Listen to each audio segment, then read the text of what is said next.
بسم الله الرحمن الرحیم. شروع کوم د الله په نامه چې ډېر زیات مهربان او رحم کوونکی دی. الف لام را کتاب انزلناه الیک لتخرج الناس من الظلمات الى النور باذن ربهم الى صراط العزیز الحمید. الف لام را. اے پیغمبر، دا یو والی شان کتاب دی چې مونږ تا ته نازل کړی دی تر څو چې ته خلک د تیارو نه راوباسې، رڼا ته یې راولې د هغو د رب په توفیق، د هغه خدای لارې ته چې زورور دی، او د هغه الله طرف ته چې د ټولو تعریفونو مالک دی.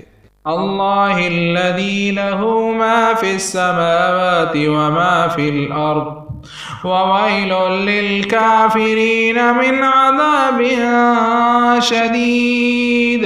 پس مکه او آسمانونو کې چې هر څه دي د الله دي، او د هغو حق نه منونکو دپاره سخته تباه کوونکې سزا ده. الذين يستحبون الحياة الدنيا على الآخرة ويصدون عن سبيل الله ويبغونها عوجا أولئك في ضلال بعيد. کم خلق چې د آخرت په ځای دنیاوي ژوند خوښوي او د الله د لارې نه خلق منې کوي او غواړي چې دغه لاره د هغو د هیلو سره سمه کږه شي، دا خلق په ګمراهۍ کې ډېر لرې تللي دي. وما أرسلنا من رسول إلا بلسان قومه ليبين لهم فيضل الله من يشاء ويهدي من يشاء وهو العزيز الحكيم. مونږ چې د خپل پیغام رسولو دپاره هر کله چې کم پیغمبر لیږلی دی، هغه ته هم هغه د خپل قوم په ژبه پیغام ورکړی دی تر څو چې هغه په ښه شان په روښانه طریقه هغې په خبره پوهېږي. بیا چې د الله چاته خوښه شي ګمراه کوي، او چاته یې چې خوښه شي ورته سمه لاره ښایي. هغه برلاسې او د حکمت څښتن دی. ولقد أرسلنا موسى بآياتنا أن أخرج قومك من الظلمات إلى النور وذكرهم بأيام الله إن في ذلك لآيات لكل صبار شكور. یاد لرئ مونږ د دې نه مخکې موسی علیه السلام هم د خپلو نښو سره لیږلی دی. هغه ته هم مونږ حکم کړی و چې خپل قوم د تیارو نه رڼا ته راوباسه، او د الله هغه احسانات دي ته وریاد کا چې په دې باندې یې کړي وو. په دې کې د هر هغه چا دپاره لوی نښې دي چې صبر او شکر کوونکي دي. وَإِذْ قَالَ مُوسَى لِقَوْمِهِ اذْكُرُوا نِعْمَةَ اللَّهِ عَلَيْكُمْ إِذْ أَنْجَاكُمْ مِنْ آلِ فِرْعَوْنَ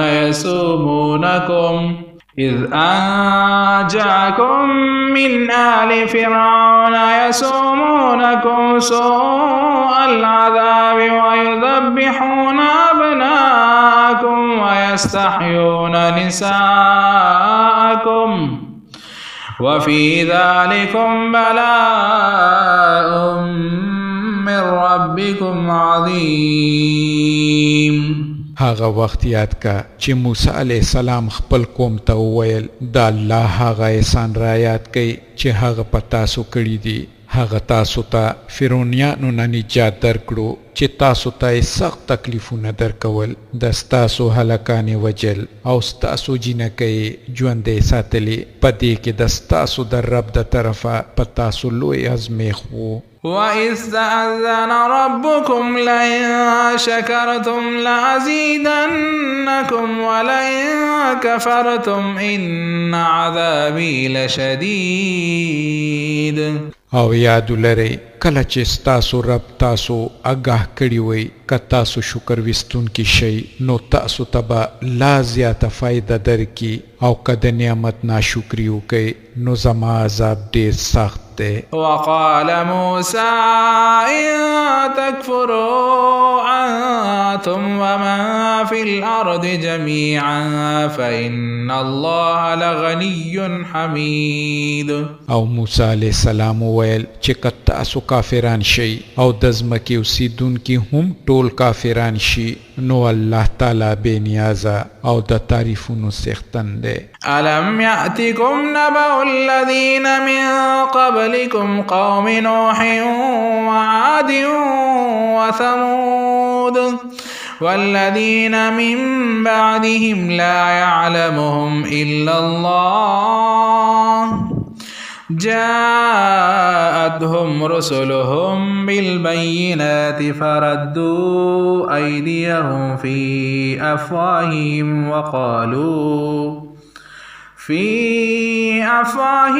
وقالوا إنا كفرنا بما أرسلتم به وإنا لفي شك مما تدعوننا إليه مريب. آیا تاسو ته د هغو قومونو حالات نه دي رسیدلی چې د تاسو نه مخکې تیر شوي دي د نوح قوم، عادیان، سمودیان او د هغو وروستو راتلونکي ډیر قومونه هم چې د هغو شمیر یوازې الله ته معلوم دی. د هغو پیغمبران چې کله هغو ته د روښانه خبرو او ښکاره څرګند نښو سره راغلل نو هغو خپلې ګوتې په خوله کې ورکړې او وی ویل چې کم پیغام سره چې تاسو لیږل شوي یئ مونږ هغه نه منو او د کم شي طرف ته چې تاسو بلنه راکوئ د هغه په باب مونږ په سخت اندېښنه شک کې لوېدلي یو. قالت رسلهم أفي الله شك فاتر السماوات والأرض يدعوكم ليغفر لكم من ذنوبكم ويؤخركم إلى أجل مسمى قالوا إن أنتم إلا بشر مثلنا تريدون أن تصدونا عما كان يعبد آباؤنا فأتونا بسلطان مبين. د هغو پیغمبرانو ویل آیا د خدای په باب ستاسو شک دی چې د اسمانونو او د ځمکې پیدا کوونکی دی؟ هغه تاسو ته بلنه درکوي تر څو چې ستاسو ګناه وبخي او تاسو ته د یوې مقررې مودې پورې مهلت درکړي. هغو جواب ورکو تاسو نور څه نه یئ مګر هم هغسې انسانان یئ لکه چې مونږ یو. تاسو غواړئ چې مونږ د هغو خدایانو د بندګي نه منې کړئ چې د هغو بندګي زمونږ د پلارانو نیکونو راهیسې کیږي. ښه نو څه څرګند دلیل زمونږ په وړاندې راوړئ. قالت لهم رسلهم إن نحن إلا بشر مثلكم ولكن الله يمن على من يشاء من عباده وما كان لنا أن نأتيكم بسلطان إلا بإذن الله وعلى الله فليتوكل المؤمنون. د هغو پیغمبرانو هغو ته وویل پر اختیا چې مونږ نور څه نه یو بلکې ستاسو په شان انسانان یو خو الله تعالی چې کله د خپلو بندګانو نه په چا باندې وغواړي احسان کوي او دا زمونږ په واک کې نه ده چې تاسو له څه سند راوړو. سند خو یوازې د الله په حکم راتلی شي او په هم هغه الله باندې دې مؤمنان توکل وکړي. وما لنا ألا نتوكل على الله وقد هدانا سبلنا ولنصبرن على ما آذيتمونا وعلى الله فليتوكل المتوكلون. نو آخر څه وجه ده چې مونږ په الله تعالی توکل ونکو په داسې حال کې چې د ژوند په لارو هغه مونږ ته لاره ښودلې ده او الله تاسو چې کم کړاو او تکلیفونه مونږ لرا کوي مونږ به په صبر وکړو او توکل کوونکو ته پکار ده چې په الله تعالی توکل وکړي. وقال الذين كفروا لرسلهم لنخرجنكم من أرضنا أو لتعودن في ملتنا فأوحى إليهم ربهم لنهلكن الظالمين. په آخر کې کافرانو خپل پیغمبرانو ته وویل چې یا به تاسو بیرته زمونږ په دین کې داخليږئ کنه نو مونږ به تاسو د خپل ملک نه وباسو. په دې وخت کې د هغو پروردګار هغو ته وحی ولېږله چې مونږ به دغه ظالمان هلاک کو. ولنسكننكم الأرض من بعدهم ذلك لمن خاف مقامي وخاف وعيد. او د هغو رستو به تاسو په ځمکه کې آباد کو. دا د هغه چا مقام دی چې زما حضور کې جواب ورکولو نه ویریږي او زما د عذاب نه ویریږي. واستفتحوا وخاب كل جبار عنيد. هغو فیصله غوښتې وه نو دغسې د هغو فیصله وشوه او د حق هغه جابر دشمنان نامراده پاتې شو. من ورائه جهنم ويسقى من ماء صديد. بیا پس د دینا وړاندې د هغه د پاره دوزخ دی هلته به په هغه باندې د ناو د وینو به وڅکلی شي. يتجرعه ولا يكاد يسيعه ويأتيه الموت من كل مكان وما هو بميت ومن ورائه عذاب غليظ. چې په ډیره مشکله او سختۍ سره به هغه یو ګوټ څکي او په ډیره مشکله سره به هغه تیری. مرګ به د هره طرفه په هغه باندې خور شي مګر هغه به ونه مري او وړاندې به یو سخت عذاب هغه ته سترګې په لار وي. مثل الذين كفروا بربهم أعمالهم كرماد اشتدت به الريح في يوم عاصف لا يقدرون مما كسبوا على شيء ذلك هو الضلال البعيد. کم خلق چې په خپل رب کافر شوي دي د هغو د اعمالو مثال د هغه هیرې په شان دی چې یوه طوفاني سیلی پرې راشي او وایلوځوي هغو ته به د خپلو اعمالو میوه ورنکړی شي. هم دا د لرې ګمراهي ده. ألم تر أن الله خلق السماوات والأرض بالحق إن يشأ يذهبكم ويأتي بخلق جديد. آیت نوینه چې الله د اسمانونو او د ځمکې پیدایش په حق باندې ودرولی دی که هغه وغواړي نو تاسو به فنا کی او یو نوی مخلوق به ستاسو په ځای راولي. وما ذلك على الله بعزيز. دا کار هغه ته سګران نه دی. وبرزوا لله جميعا فقال الضعفاء للذين استكبروا إنا كنا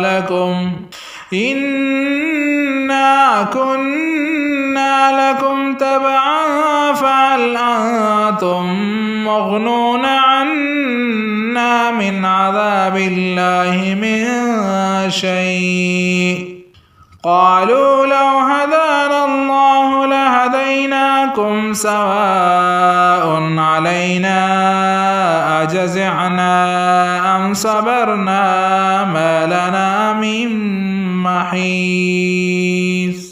او دا خلق چې کله ټول یو ځای د الله په وړاندې حاضر شي نو په هغه وخت کې به د دینه هغه کسان چې په دنیا کې کمزوري وو هغوی به هغو کسانو ته چې لویي کوله ووایي چې په دنیا کې مونږ ستاسو تابعدار وو اوس آیا تاسو د الله د عذاب نه زمونږ د بچ کولو دپاره څه کولی شئ؟ دوی به ووایي که الله تعالی مونږ ته هدایت کړی وی نو مونږ به هم تاسو ته لارښوونه کړی وی. اوس خو یو شان ده که مونږ سر ټکونه او بې صبري وکړو یا صبر په هر حال زمونږ د بچ کېدو لاره نشته. وقال الشيطان لما قضي الأمر إن الله وعدكم وعد الحق ووعدتكم فأخلفتكم وما كان لي عليكم من سلطان إلا دعوتكم فاستجبتم لي فلا تلوموني ولوموا أنفسكم ما أنا بمصرخكم وما أنتم بمصرخي إني كفرت بما أشركتمون من قبل إن الظالمين لهم عذاب أليم. او کله چې فیصله وکړای شي نو شیطان به وایي حقیقت دا دی الله تعالی چې تاسو سره کمی وعدې کړې وې هغه ټولې رښتیا وې او ما چې څومره وعدې وکړې هغونه یوه هم پوره نه کړه. زما په تاسو څه زور نه و، ما د دې نه سوا نور څه نه دي کړي چې د خپلې لارې په طرف مې تاسو ته بلنه درکړه او تاسو زما خبره ومنله. اوس په ما الزام مه لګوئ بلکې خپل ځانونه پړه کوئ. دلته نه زه ستاسو فریاد ته رسېدی شم او نه تاسو زما فریاد ته. د دې نه مخکې چې تاسو زه په خدایۍ کې شریک کړی وم زه د هغې نه انکار کوم. د داسې ظالمانو دپاره یقینا دردناکه سزا ده. وادخل الذين آمنوا وعملوا الصالحات جنات تجري من تحتها الأنهار خالدين فيها جنات تجري من تحتها الأنهار خالدين فيها بإذن ربهم تحيتهم فيها سلام. د دې په خلاف چې کومو کسانو په دنیا کې ایمان راوړی دی او ښه اعمال یې کړي دي هغوی به په داسې جنتونو کې ننویستل شي چې تر لاندې به یې ولې بهیږي. هلته به هغوی د خپل رب په حکم تل اوسیږي او هلته به د هغو هرکلی د سلامتیا په مبارکۍ ویلو سره وشي. ألم تر كيف ضرب الله مثلا كلمة طيبة كشجرة طيبة أصلها ثابت وفرعها في السماء. آیا ته نه وینې چې الله تعالی د پاکې کلمې مثال څرنګه بیان کړی دی؟ د هغې مثال داسې دی لکه یوه ښه پاکیزه ونه چې د هغې جرړې په ځمکه کې مضبوطې خښې دي او څانګې یې تر اسمانه رسېدلي دي. تؤتي أكلها كل حين بإذن ربها ويضرب الله الأمثال للناس لعلهم يتذكرون. هغه به هر وخت کې د خپل رب په حکم خپلې میوې راوړي. دا مثالونه الله تعالی د دې دپاره بیانوي چې خلک ته نصیحت واخلي. ومثل كلمة خبيثة كشجرة خبيثة اجتثت من فوق الأرض ما لها من قرار. او د ناولې کلمې مثال د یوې ناولې ونې په څېرې دی چې د ځمکې د مخ نه راویستل شوي غورځول کیږي د هغې دپاره هیڅ قبولیت نشته. يثبت الله الذين آمنوا بالقول الثابت في الحياة الدنيا وفي الآخرة ويذل الله الظالمين ويفعل الله ما يشاء. الله تعالی ایمان راوړونکو ته په دنیا او آخرت دواړو کې په یوه محکمه وینا مضبوط ساتي، یعنی قبر کې د منکر نکیر سره په سوال جواب کې. او الله تعالی ظالمان گمراه کوي. د الله واک دی چې څه غواړي کوي. ألم تر إلى الذين بدلوا نعمة الله كفرا وأحلوا قومهم دار البوار. تا هغه خلک ولیدل چې هغوی د الله د نعمت په بدل کې ناشکري وکړه او خپل ځان سره یې خپل قوم هم د هلاکت په کور کې وغورځوه. جهنم جهنم يصلونها وبئس القرار. یعنی دوزخ چې په هغه کې به هغوی ننوځي او هغه د اوسېدو ډېر بد ځای دی. وجعلوا لله اندادا ليضلوا عن سبيله قل تمتعوا فإن مصيركم إلى النار. او د الله سره د دروغو شریکان مقرر کړل تر څو چې هغوی دی د الله د لارې نه بېلاري کي.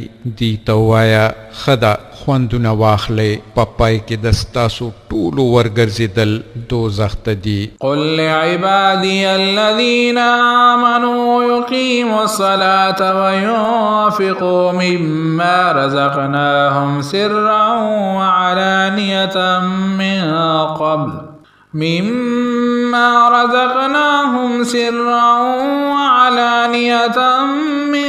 قبل أن يأتي يوم لا بيع فيه ولا خلال. اے پیغمبر زما کومو بندگانو چې ایمان راوړی دی هغو ته ووایه چې منځونه قایم کوي او څه چې موږ هغو ته ورکړي دي د هغو نه د خیر په لار کې په پټه او ښکاره خرچ کوي مخکې د دې نه چې هغه ورځ راشي چې په هغې کې به اخیستل او خرڅول نه وي او نه به د خپلوې پالنه وشي.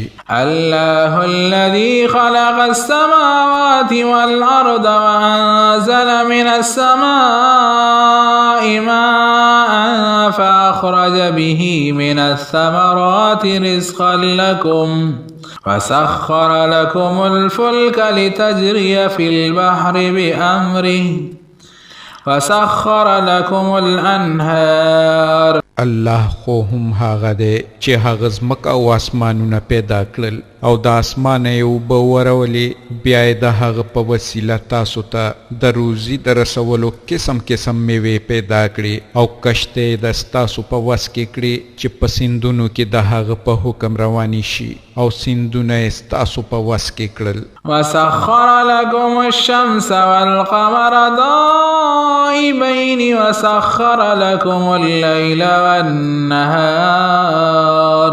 هغه نمر او سپوږمۍ ستاسو د پاره په کار واچول چې د قانون تابع چلیږي او شپه او ورځې ستاسو د پاره په کار واچول. وآتاكم من كل ما سألتموه وإن تعدوا نعمة الله لا تحصوها إن الإنسان لظلوم كفار.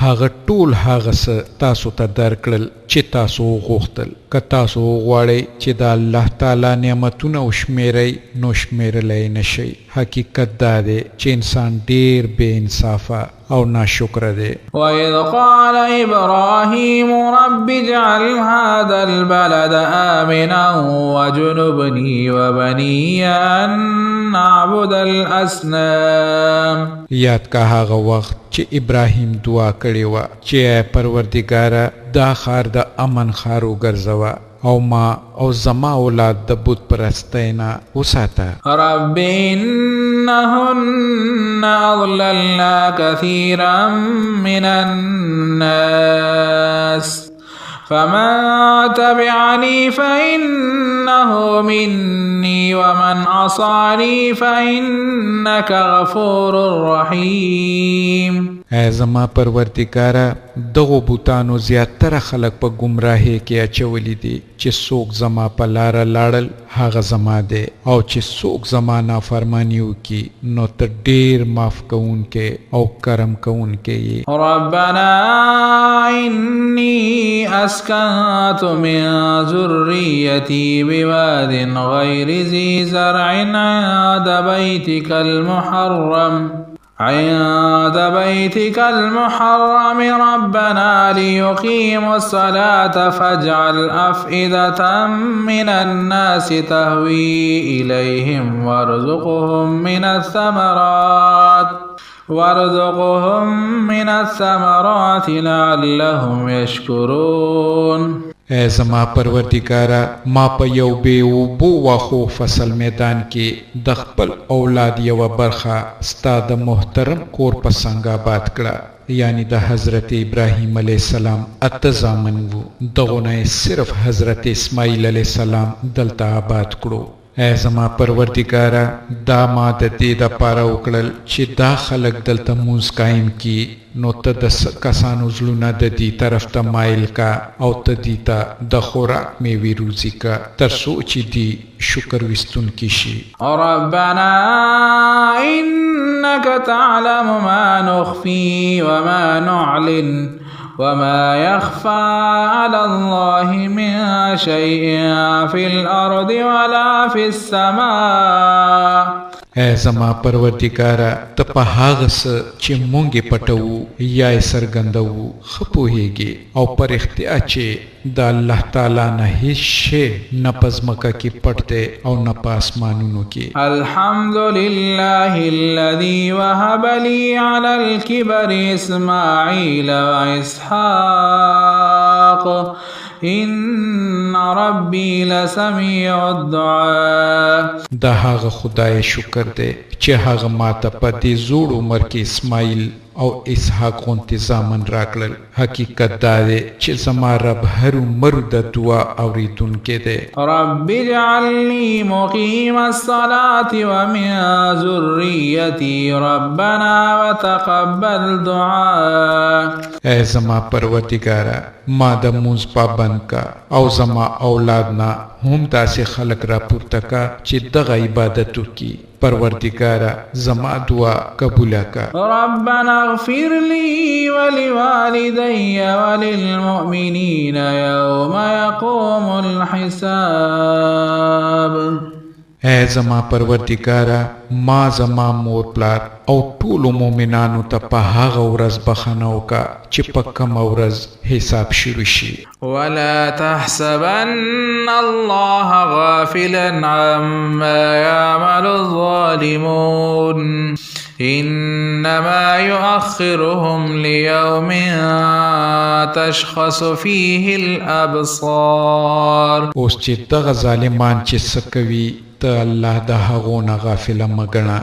الله خو دې ته هغې ورځې پورې مهلت ورکوي چې کله دا حالت وي چې په هغه ورځ کې به د دې سترګې بوټې راووځي. مهطعين مقنعي رؤوسهم لا يرتد إليهم طرفهم وأفئدتهم هواء.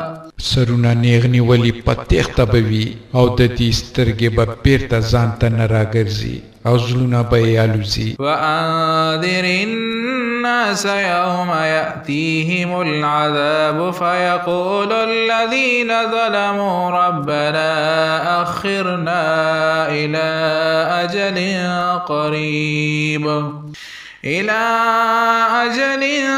قريب نجب دعوتك ونتبع الرسل أولم تكونوا أقسمتم من قبل ما لكم من زوال. اے محمد صلی الله علیه و آله وسلم تدید هغه ورځې نه ویروا چې کله په دې عذاب راشي. په هغه وخت کې به دغه ظالمانو وایي چې ای زموږ ربه موږ ته لږ غوندې نور مهلت راکه، موږ به ستا دعوت ته لبیک ووایو او د پیغمبرانو پیروي به وکړو.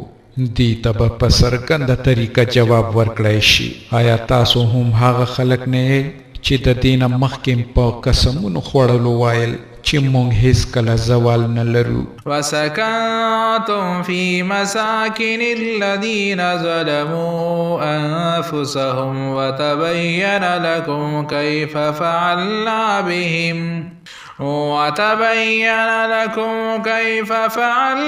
بهم وضربنا لكم الامثال. په داسې حال کې چې تاسو د هغو قومونو په کلیو کې اوسېدئ چې هغوی په خپلو ځانونو ظلم کړی و. تا هغه معامله ولیده چې موږ د هغو سره کم کار وکړو او موږ د ستاسو د پوهولو لپاره ډېر مثالونه بیان کړي وو. وقد مکروا مکرهم وعند الله مکرهم وإن كان مكرهم لتزول منه الجبال هغه په خپل خپل چالونو او مکرونو کې روان دي او الله د دې په ټولو چالونو خبر دی او د دې چالونه داسې کوي نو چې غرونه د خپل ځایه بې ځایه شي. فلا تحسبن الله مخلف وعده رسله ان الله عزیز ذو انتقام. او اے پیغمبر ته هیڅ کله دا ګمانونه کې چې الله به د خپلو پیغمبرانو سره د کړو وعدو په خلاف کارو کی. الله تعالی زورور او بدل اخیستونکی دی. یوم تبدل الارض غیر الارض والسماوات وبرزوا لله الواحد القهار. دی د هغې ورځې نه وویروه چې کله ځمکه او اسمانونه بدل او یو څه نه بل څه جوړ کړی شي او ټول به واحد غالبه خدای په وړاندې سرګند حاضر شي. وترى المجرمين يومئذ مقرنين في الأصفاد. په هغه ورځ به ته مجرمان وګورې چې په زنځیرونو کې به یې لاس او خپې کلکې تړلي وي. سرابيلهم من قطران وتغشى سرابيلهم من قطران وتغشى وجوههم النار.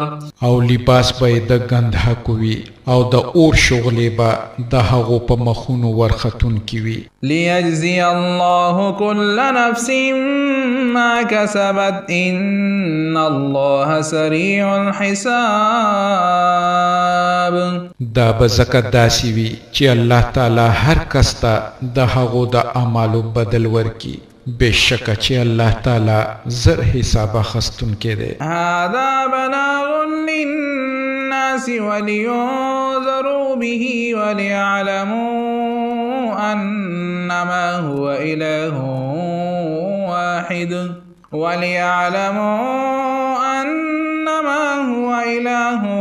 واحد وليذكر أولو الألباب.